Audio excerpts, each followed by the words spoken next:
భయంకరమైన పరిస్థితుల్లో బ్రతికినటువంటి లాజరు మాత్రం నాయన నిన్ను కలిగిన కారణాన్ని బట్టి, తన భక్తి జీవితాన్ని బట్టి, తన ప్రార్థనా జీవితాన్ని బట్టి తండ్రి నీవు పరలోక రాజ్యమునకు ఆ యొక్క వ్యక్తిని చేర్చుకున్నావు.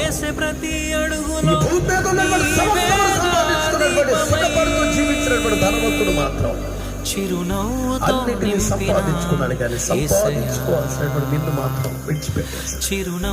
ఆ ఒక్క కారణము చేత యుగ యుగాలు యాతనకరమైనటువంటి ఆ స్థలానికి వెళ్ళిపోయాడు.